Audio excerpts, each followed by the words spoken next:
નમસ્તે. આજે આપણે કેટલાક સમીકરણોને સંતુલિત કરતા શીખીશું. અહીંયા પહેલા આપણને આપેલું છે એક વિધાનને આપણે સમીકરણ સ્વરૂપે દર્શાવવાનું છે. તો આપેલું છે હાઇડ્રોજન વાયુ નાઇટ્રોજન સાથે સંયોજાઈને એમોનિયા બનાવે છે. તો પ્રક્રિયા કેવી રીતે થશે? તો હાઇડ્રોજન વાયુ એટલે H2, નાઇટ્રોજન સાથે એટલે N2, સંયોજાય એટલે it gives, એમોનિયા બનાવે છે એટલે NH3. હવે પ્રક્રિયાને આપણે સંતુલિત કરતા શીખીએ. તો હાઇડ્રોજન 2 છે તો અહીંયા હાઇડ્રોજન 3 છે.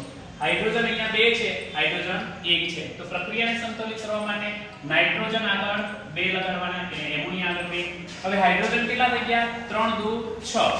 તો અહીંયા આપણે 3 લગાવીશું એટલે પ્રક્રિયા સંતુલિત થઈ ગઈ. બીજું અહીંયા તમે જોઈ શકો છો મેગ્નેશિયમની પટ્ટીને હવામાં સળગાવતા. તો કેવી રીતે બનશે? મેગ્નેશિયમ એટલે Mg. હવાની અંદર ક્યારે સળગે? હવાની અંદર ઓક્સિજન હાજર હોય ત્યારે, એટલે આવશે O2. એટલે શું મળશે? Magnesium oxide.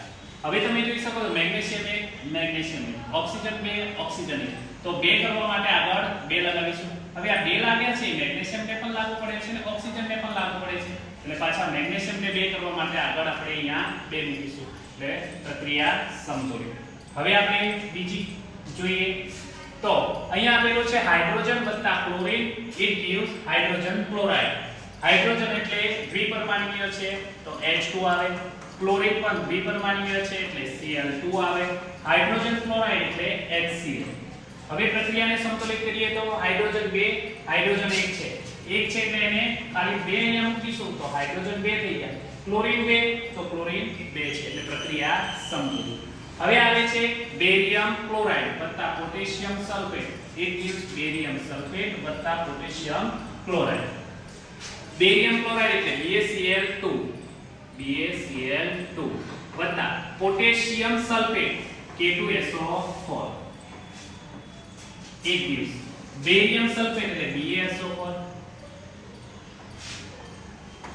પોટેશિયમ ક્લોરાઇડ એટલે KCl. હવે પ્રક્રિયા સંતુલિત છે કે નહીં ચેક કરીએ તો બેરિયમ 1, બેરિયમ 1, ક્લોરીન 2, ક્લોરીન 1 જ છે તો અહીંયા કેટલા મૂકવા પડે? 2 મૂકવા પડે. Potassium 2, potassium 2, sulphur 1, sulphur 1, oxygen 4, oxygen 4. આ રીતે આપણે પ્રક્રિયાને સંતુલિત